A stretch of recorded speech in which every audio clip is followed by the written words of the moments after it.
자, 오늘도 헬마우스 임경빈 작가 모셨습니다. 어서 오세요. 안녕하세요. 예, 대통령 국무회의 발언. 네. 오늘 하루 종일 논란이 뜨거웠습니다. 네, 예. 왜냐하면 이제 대통령이 총선 이후에 처음으로 이제 국민들한테 공식적으로 모습을 보이고 총선에 대해서 이제 평가하는 시간이었기 때문인데 뭐 기대하시는 분들도 많았고 별 기대하기 어렵다라는 평가를 하는 분들도 많았습니다만 결과적으로는 뭐 기대에 미치지 못했다는 평가들이 더 많은 것 같습니다. 국정운영 난맥상에 대한 어떤 사과라든지 야당에 대한 구체적인 협력 요청 이런 기대한 목소리들은 거의 지금 찾아보기가 좀 어려웠고요. 지난 2년 동안 추진했었던 국정 기조나 각종 정책들이 큰 틀에서는 올바른 방향이었다. 예. 설정 자체는 맞았는데 디테일이 조금 부족했다라는 취지로 풀이되는 대목들이 대통령의 국무회의 모두 발언의 이제 주요 내용들을 차지했습니다. 예. 어떤 이야기를 했는지 짧게 좀 들어보시겠습니다. 예, 들어보시죠. 국민만 바라보며 국익을 위한 길을 걸어왔지만 국민의 기대에 미치지 못했습니다. 올바른 국정의 방향을 잡고 이를 실천하기 위해 최선을 다했음에도 국민들께서 체감하실 만큼의 변화를 만들어내는데 모자랐다고 생각합니다. 결국 아무리 국정의 방향이 옳고 좋은 정책을 수없이 추진한다 해도 국민들께서 실제 변화를 느끼지 못한다면 정부의 역할을 다하지 못한 것입니다. 국무위원 여러분께서도 민생 안정을 위해 공직사회에 일하는 분위기를 잡아주기 바랍니다. 기강이 흐트러진 것이 없는지 늘 점검해주기 바랍니다. 오늘 이제 국무회의 모두 발언들을 종합적으로 보면 이 화법에 주목하지 않을 수가 없을 예. 것 같습니다. 대통령이 어떤 말을 할 때 일단은 앞쪽에다가 뭐 정부가 정책 취지를 잘 만들었던 것들 혹은 이제 잘 추진했던 정책들을 먼저 이야기를 한 뒤에 뭐 그럼에도 불구하고 이것들이 이제 국민에게 체감되지 못했다면 잘못된 것이다. 이런 식으로 이제 반복을 하거든요. 예를 들면 이런 대목입니다.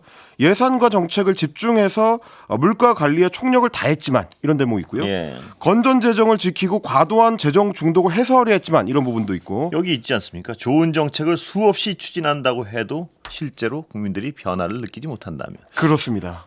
그러니까 이게 이제 계속 반복됐습니다. 부동산 정책에 대해서도 이런 얘기를 했고요. 주식시장 활성화 관련해서도 얘기를 했고 수출 드라이브라든지 뭐 경제가 실제로 다시 일어서고 있다든지 이런 식의 표현들이 나오고 탈원전으로 망가졌던 원전 생태계를 되살렸다든지 반도체 같은 첨단 산업을 육성했다든지 산업 경쟁력을 높였다든지 그리고 국가 장학금을 대폭 확대했고 청년들의 내 집 마련 기회 지원을 늘렸다. 사교육 카르텔을 혁파했다. 이런 식으로 그동안 정부가 혹은 이제 대통령이 중점을 뒀던 정책들이 방향이 괜찮았고 나름대로 성과를 냈다. 이게 주로 문장의 앞에 배치가 되고요. 그럼에도 불구하고 국민들이 체감하지 못하시거나 다소 디테일이 부족했던 부분들 아쉽다. 이런 식의 평가가 뒤따르는 방식이었습니다. 대통령의 인식이 명확히 드러나는 어떤 말씀인데요. 보면. 그래서 평가를 이렇게 할 수밖에 없을 것 같습니다. 정부는 올바른 방향, 옳은 정책, 좋은 정책 그런 것들을 최선을 다해서 추진했다. 수없이 추진했다. 이런 것들이 이제 반복이 됐고 그럼에도 불구하고 결국 이제 정부 기조는 틀리지 않았다라는 평가가 되는 건데 국민들이 체감하지 못하거나 알지 못하는 것은 주로 이제 소통이 부족했다는 식으로 설명을 했습니다. 그러면서 이제 총선 민심을 겸허히 받아들여야겠다라는 언급이 있었는데 이게 이제 종합적으로 보면 국정 운영 방향에 대해서는 큰 쇄신 없이 왜냐하면 방향 자체는 틀린 게 아니니까요. 야당과 적극적인 협치를 하겠다는 적극적인 어떤 표현이나 목소리도 없었고요.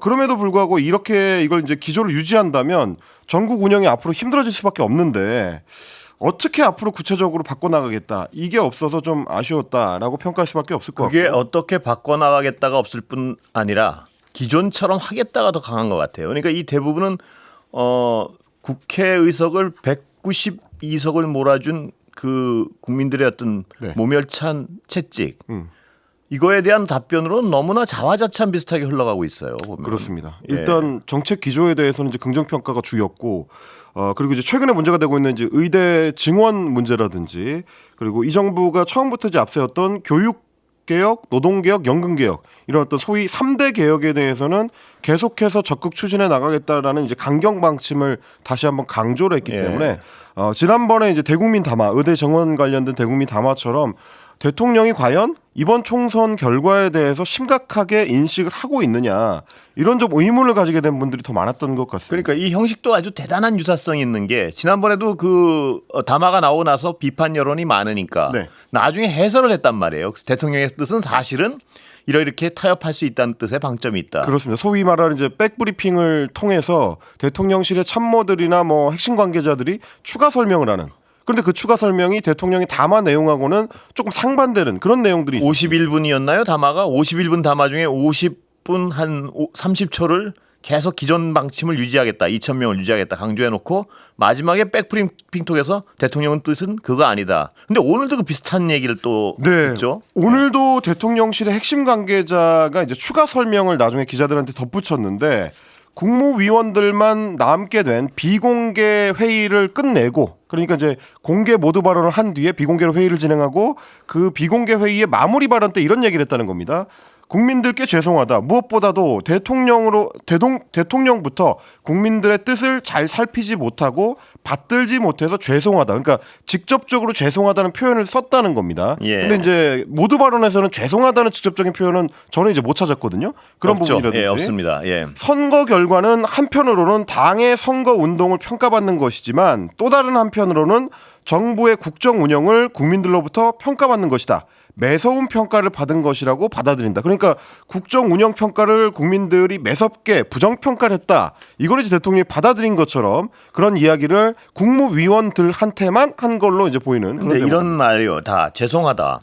이 얘기를 공개적으로 안 하고 꼭 비공개 회의에서 했다는 발표예요. 그러니까. 그렇습니다. 그러니까 이 대통령은 국민들한테 직접 죄송하다는 얘기는 하기가 굉장히 힘들었던 것 같아요. 그리고 이 비공개에서 과연 글쎄요. 네. 그런데 이제 통상적인 어떤 정무적 조치라면 보통은 거꾸로 하거든요. 그렇죠. 예. 자기들끼리 내부 평가를 할 때는 우리 정부가 이 부분은 괜찮았는데 앞으로 이런 부분을 뭐 보완을 하고 소통을 강화해서 국민들한테 좀 전달되도록 합시다라는 거는 주로 이제 참모들하고 같이 회의를 할 때 하는 게 맞고 거꾸로 이제 국민들 앞에 나설 때는 대통령이 가능하면 허리를 숙이고 겸손한 태도로 죄송하다고 하는 게 이전의 대통령들의 양식이었는데 그런 부분에서는 조금 차이가 있는 것 같고요. 오늘 그리고 이제 모두 발언을 보면 저는 이제 또 한 가지 좀 주목을 한 게 그리고 또 다른 언론들도 주목을 했습니다만 대통령 본인을 주어로 한 어떤 사과나 질책보다는 뭔가 좀 애매하게 표현한 것들이 많았습니다. 기자들한테 이제 배포한 그 모두 발언 자료에서는 뭐라고 표현이 되어 있냐면 이번 총선을 통해 나타난 민심을 겸허히 받아들인다. 여기에 주어는 이제 대통령 자신이죠. 그렇죠. 받아들인다고 내가 하니까요. 받아들인다죠. 그 주어는. 그런데 네. 실제로 발언을 할 때 뭐라고 했냐면 이번 총선을 통해 나타난 민심을 우리 모두 겸허하게 받아들여야 한다. 그러니까 앞에 앉아있는 국무위원들을 포함해서 함께 받아들여야 된다는 식으로 자신이 아니고 국무위원들이 받아들여야 된다는 식으로 말을 바꿔서 했습니다. 그러니까 내가 받아들이는 거랑 나와 당신들 함께 받아들이는 거랑 그렇습니다. 나의 비중이 줄어들죠. 거기는. 책임이 분산될 수밖에 없는 거고요. 그리고 이 회의 자체가 국무위원들을 대상으로 한 국무회의이기 때문에 윗사람이 아랫사람들한테 지시하는 형식으로 보일 수밖에 없거든요. 예. 이제 그런 부분들까지 고려했을 때 어제 한덕수 총리하고 대통령이 이제 정례회동을 했을 때도 공직자들의 기강을 점검해달라라고 이제 당부를 했는데 오늘도 역시 마찬가지로 공직자들의 기강, 업무 태도 이런 것들을 지적하는 부분이 있었으니까요. 어떻게 보면 이제 어제의 어떤 연장선상에서 오늘 국무회의 모두 발언이 있었던 거 아니냐 이렇게 해석할 수밖에 없는 부분입니다. 그러니까 이 기자회견을 하거나 담화를 발표하면 국민을 향해 직접 얘기해야 되지 않습니까? 그러니까요. 그러면 반성을 하건 사과를 하건 국민에게 하는 게 되는데 아까 잠깐 언급했지만 국무회의라는 것은 어떤 참모들한테 하는 얘기 아니겠습니까? 네. 국민한테 하는 얘기가 아니고요. 거기다 대고 또 자화자찬이 대부분이고요. 그렇습니다. 이 인식이 대통령의 이번 어떤 108석, 108석, 여당 108석. 여당 108석이라는 어떤 그 준엄한 민심에 대한 대통령의 인식이 이거구나라고 의심할 수밖에 없는 상황입니다. 보면. 그렇습니다. 예. 그리고 이제 뭐 야권이나 혹은 이제 국민들이 기대할 수 있는 거는 그나마 나중에 대통령실에서 별도로 해설한 윤 대통령의 이제 비공개 발언. 그게 이제 국정 전환을 위한 어떤 포석이었다 그러면은 기대를 좀 해볼 수가 있을 텐데 문제는 그 뒤에 대통령실이 이제 비공개로 추가로 덧붙인 내용인 것 같습니다. 왜냐하면 이제 오마이뉴스에서 그 문제의 대통령실 핵심 관계자의 발언을 추가로 보도를 했는데 이런 내용이었습니다. 국정 방향이라는 것은 지난 대선을 통해서 응축된 우리 국민의 총체적인 의견이다. 그러니까 대선에서 이제 확인된 국민의 어떤 목소리를 이야기를 하는 겁니다. 그 뜻을 받아서 윤석열 정부가 집권을 했고 그 뜻에 따라서 국정 운영을 하는 것이기 때문에 어떤 단순한 사건이라든지 선거 때문에 국정 방향을 근본적으로 바꾼다는 것은 국민에 대한 약속을 이행하지 않는 게 될 수도 있다. 이렇게 추가 설명을 했다는 겁니다. 결론적으로 말하면 통치 스타일, 그동안 어떤 비판받았던 통치 스타일을 그대로 유지하겠다 이 말로 들리는데요. 그렇습니다. 국정의 방향을 총체적으로 바꾸는 조치는 없을 것이다라는 마치 예고편으로 이제 들리는 부분이고요. 거꾸로 생각하면 선거 한 번, 그러니까 이번 총선 때문에 국정 방향을 바꾸면 안 된다. 오히려 대선에서의 민의에 반하는 것이다. 그리고 이제 이걸 받아들이기에 따라서는 총선 선거의 어떤 위상보다도 대선의 위상이 훨씬 크기 때문에 대선 방향대로 가는 것이 맞다. 이렇게 해석될 수도 있는 여러 가지로 좀 복합적으로 의문이 드는 그런 해설이 아닌가 싶습니다. 근데 국민들은 지난 2년 동안 대통령의 통치 스타일을 보고 그 방향을 바꾸지 않으면 안 된다고 분명한 어떤 그렇습니다. 의사 표현을 했는데 대통령실에선 다시 아니다. 이거는 국민들의 그 말이 아니라 난 맨 처음에 날 뽑아준 그 표를 믿고 가겠다. 이 얘기 아닙니까? 그렇습니다. 그럼 국민들을 이기겠다는 건데요. 이게 이제 자칫하면 총선 같은 중간 선거의 의미 자체를 이제 폄하하는 걸로도 들릴 수가 있는 거기 때문에 지금 이제 현재 상황을 대통령을 포함한 대통령실이 심각한 위기로 받아들이고 있는 것인가 그 부분이 좀 걱정이 되는 대목입니다. 아, 이런 어떤 국정 상황에 대한 인식이라면 앞으로 전국이 시끄러워질 수밖에 없겠다는 생각이 듭니다. 예. 그래서 야권에서도 이제 곧바로 좀 비판을 내놨는데 민주당의 한민수 대변인 같은 경우는 반성은커녕 지금까지처럼 용산 주도의 불통식 정치를 일관하겠다는 독선적인 선언이다. 이제 오늘 이제 모두 발언을 평가를 했고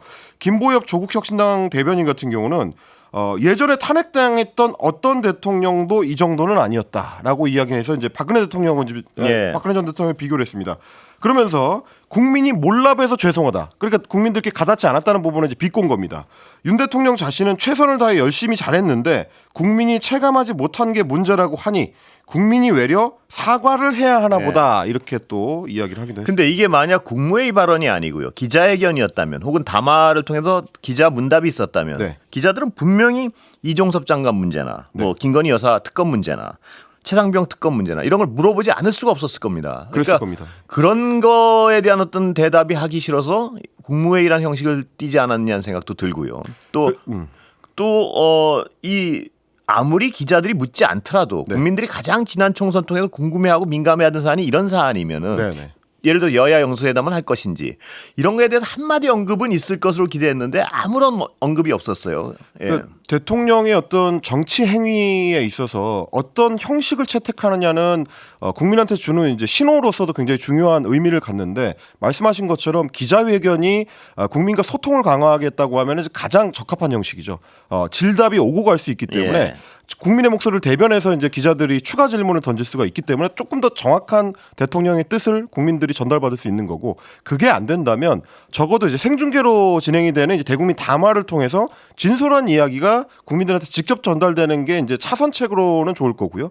그리고 이제 이 국무회의 발언 같은 경우는 아까도 말씀드렸지만 명백하게 참모들을 앞에 두고 대통령이 그렇습니다. 지시하는 형식이 기본입니다. 그렇기 때문에 이거를 국민들에 대해서 진솔한 목소리로 듣기는 좀 쉽지 않은데 내용적으로도 여러 가지 부분에서 우려되는 부분들이 많다. 이렇게 평가할 수밖에 없겠습니다. 그러니까 아직까지는 결론적으로 얘기하면 대통령이 직접 국민들을 상대로 이번 총선에 대해서 그 결과에 대해서 네. 어떻게 생각하고 어떻게 반성하는지에 대해서는 나온 말이 없다고도 볼 수 있는 거예요. 이 그럴 수 형식을 있을 것 빌면. 같습니다. 예. 참 안타깝습니다. 어떤 의미에서 이게 이런 어떤 국정 상황에 대한 어떤 해석을 계속 가지고 통치행위를 한다면 걱정은 국민으로서 또 언론으로서 걱정은 이게 대단히 어떤 파열음이 날 수밖에 없는 방향으로 가는 것 같아서요. 예. 그러니까 오늘 그래서 저도 이제 여러 그 전문가들 특히 이제 정치 분야에 있어서 여의도 활동 오래 했던 분들한테 취재를 해보면 좀 걱정을 하는 게 첫 번째 대국민 메시지였기 때문에 오늘이 굉장히 중요했는데 그래야지만 이제 국민들이 이번 총선을 대통령이 어떻게 받아들이는지를 좀 명확히 알 수가 있는 건데 첫 번째 메시지가 기대했던 강도에 훨씬 못 미친다. 그래서 오늘 주로 그렇습니다. 이야기하는 분들은 보통 대통령이 대국민 메시지를 낼 때는 국민들이 100을 기대하고 있을 때 120이나 130 적어도 그렇죠. 한 150 이렇게 이제 국민들의 기대를 넘어서는 정도의 메시지가 나와줘야 변화의 어떤 목소리로 읽을 수가 있는 건데 오히려 기대에 못 미쳐서 80, 50, 30 정도만 메시지가 나온다 그러면 그 분노가 더 강해질 수 있다. 이렇게 되면 문제는 뭐냐면요. 네. 다음에 국민들의 이제 분노가 더 강해져서 또 하면 또 약간 미흡하고 또 미흡하고 하면 네. 다 결론적으로 아무리 강한 반성을 해도 나중에는 국민들은 받아들이기 어려워진다는 얘기죠. 그렇습니다. 예. 그러니까 뭐 범야권의 200석 가까운 의석을 몰아주는 이제 심판 선거를 마쳤음에도 불구하고 대국민 담화는 의대 증원 문제가 불거졌을 때나 엑스포 유치가 무산됐을 때에 나온 것보다도 못하게 국무회의 발언으로 대체했다. 과연 대통령은 이 상황을 심각하게 보고 있느냐 이런 예. 부분에서 좀 우려가 되는 겁니다. 여당에서도 지금 굉장히 어떤 속으로는 좀 불불 끓을 것 같은데 네. 외피적으로는 좀 조용한 것 같습니다 지금. 예. 오늘 그래서 이제 당선인 총회 22대 국회 당선인 총회가 좀 주목을 받았습니다. 뭐 적극적인 목소리들이 나올까 예. 이제 이런 기대가 좀 있었는데 오늘은 대체로 이제 좀 조용한 가운데 진행이 된 것 같습니다. 일단 오늘 당선인 총회를 통해서 결정된 내용이 새 지도부를 선출하기 위해서 전당대회를 치러야 되는데 그 전당대회를 꾸리기 위한 비상대책위원회 이제 일명 실무형 비대위가 되겠습니다. 예. 실무형 비대위를 꾸리자라는 정도만 결의가 됐다라는 얘기입니다. 이렇게 되면은 국민의힘이 이제 비대위를 구성하는 게 윤석열 정부 출범하고 나서 벌써 이제 4번째 비대위가 되거든요. 예. 대표급의 인사가 6명이 있었는데 그 중에 4번이 비대위가 되는 이런 상황이 되겠습니다. 비대위의 성격이 또 이제 실무형이 됐기 때문에 뭔가 좀 당을 혁신적으로 바꾸는 그런 방향으로 가는 게 아니라 이제 중간다리 역할 정도를 하는 예. 그래서 무게감은 조금 떨어질 수밖에 없겠다 이렇게 이제 평가를 해야 될 것 같고요.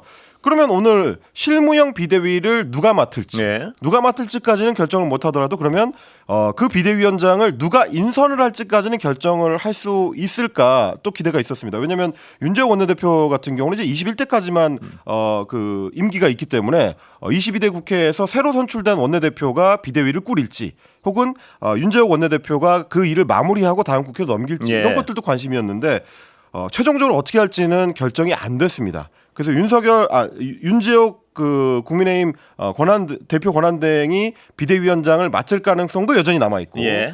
윤재옥 권한대행이 비대위원장을 인선할 수도 있고, 혹은 22대 국회 새로운 원내대표한테 그 권한을 넘겨줄 수도 있고, 그냥 가능성이 다 열려 있는 거라서 예. 사실상 오늘은 굵직한 부분에 있어서만 결정이 되고 구체적인 것들은 진척이 없었다. 뭐 이렇게 봐야 될 것 같습니다. 그리고 여당 내에서 지금 또 어떤 큰 관심사 중에 하나는 한동훈 장관의 정치적 미래 같습니다. 보면 그렇습니다. 뭐 긍정적으로 평가하는 쪽도 있고 끝났다고 평가하는 쪽도 있고요. 오늘 이제 윤석열 대통령의 전 멘토라고 해야 될 것 같은데 본인이 예. 이제 그 호칭을 별로 안 좋아하셔가지고 그렇습니까? 네, 심평 변호사가 SBS 라디오하고 이제 인터뷰를 했는데요. 총선 참패의 원인 중에 하나로 한동훈 전 비대위원장의 대선 행보를 꼽았습니다. 뭐라고 했냐면 한 전 위원장이 윤 대통령의 대선 조직을 반윤 친한 조직으로 바꿔버렸다 이렇게 평가를 했고 예. 한 전 위원장의 전국적인 조직이 막강한 위세를 여전히 가지고 있다. 그러니까 한 전 위원장은 반드시 정치 재개를 하는 게 아니라 계속해서 정치 쪽에 남아 있을 것이다라고 평가를 했습니다. 예. 그러니까 꼭 뭐 이번에 이제 당권 도전을 하지 않더라도 중장기적으로는 이게 정치에 참여할 거기 때문에 예.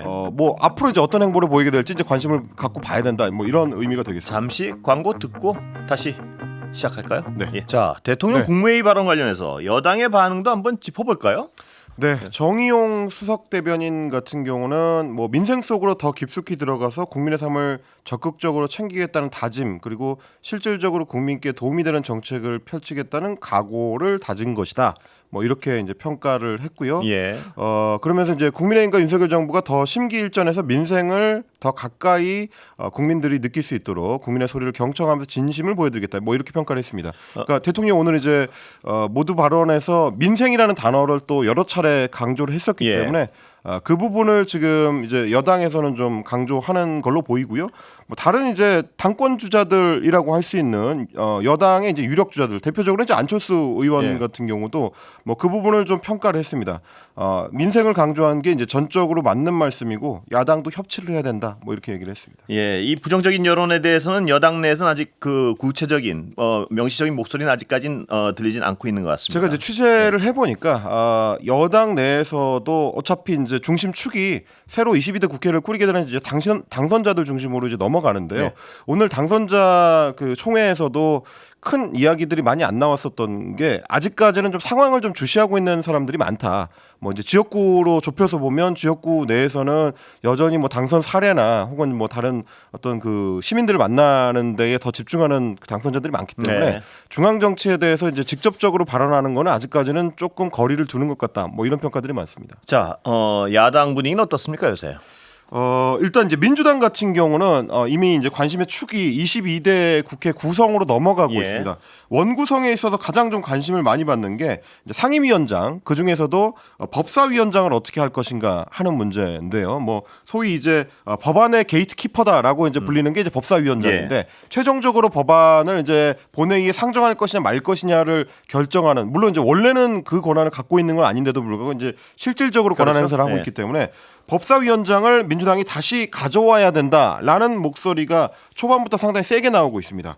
일단 뭐 절대 가반인 175석을 이미 확보한 상태이기 때문에 민생입법이라든지 개혁입법에 드라이브를 강하게 걸려면 법사위원장 자리가 국회의장만큼 중요하다. 이게 지금 민주당 내부의 이제 평가인데, 예.